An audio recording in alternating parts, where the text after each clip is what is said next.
Guys জীৱনটোত যিহেতুকে already বহুত পাপ কৰিছোঁ সেইকাৰণে ভাবিলোঁ কি পাপ গলাও নোহোৱা কৰোঁ আৰু আজিৰ পৰা নামাজ পঢ়া আৰম্ভ কৰোঁ। সেই guys hello' and welcome back to my another mini blog.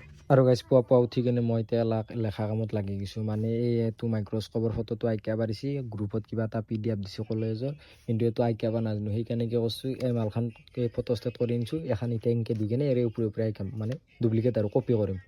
আৰু গাইজ এতিয়া ধুনীয়াকৈ গা চা ধুই কিনে অলপমান ৰ'দত বহি আছোঁ, মানে ঠাণ্ডা লাগছে না। আৰু এতিয়া ধুনীয়াকৈ উজু কৰি আহি কিনে এতিয়া কোৰান পঢ়োঁ, মানে বহুত দিন কোৰান পঢ়া নাই। সেইকাৰণে ভাবিলোঁ কি আজি অলপমান কোৰান পঢ়োঁ।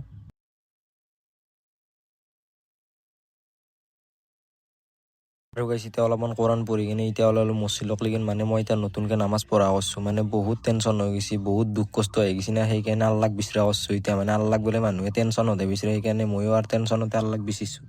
বেলেগ দোৱা কৰা নাই দিয়ক গাইজ, কিবাকে দুখ কষ্ট কৰা নোহোৱা হৈ গ'লে আৰু যাতে মনে বিচৰা বস্তুবিলাক পাওঁ তাৰ বাবে দোৱা কৰিছোঁ। আৰু গাইজ নামাজ পঢ়ি আহি কিনে এতিয়া চিধা আহি গ'লোঁ বিয়া খাবৰ কাৰণে, আৰু বিয়াত আহি কিনে চিধা খোৱা জেগাক লেগি আনিছোঁ। আৰু গাইজ কিন্তু এইবাৰৰ বছৰটোত বেয়া খাইছোঁ, আৰু মানে অদাচাৰ বিয়াই চাৰিবাকে বিয়াই হৈ গৈছে আৰু মানে একদম। আৰু এতিয়া বিয়া চিয়া খাই কিনে আহি গ'লোঁ ঘৰত, আৰু এতিয়া হৈ গ'ল গধূলি। সেইকাৰণে আহি গ'লোঁ চকত একবাৰ, আৰু চকত আহি কিনে প্ৰথমতে ধুনীয়াকৈ এতিয়া চাহকাপ লৈছোঁ, আৰু চাহকাপ লৈ কিনে এতিয়া ফাৰ্মাচীৰ পৰা কিবা টেবলেটো ল'লোঁ, তাৰ পৰা আৰু কিবা এটা বহি ল'ব লগা হৈছিল, আৰু গোটেইখিনি বস্তু লৈ কিনে আহি গ'লোঁ এতিয়া ঘৰত। That's for today guys, see you চুন।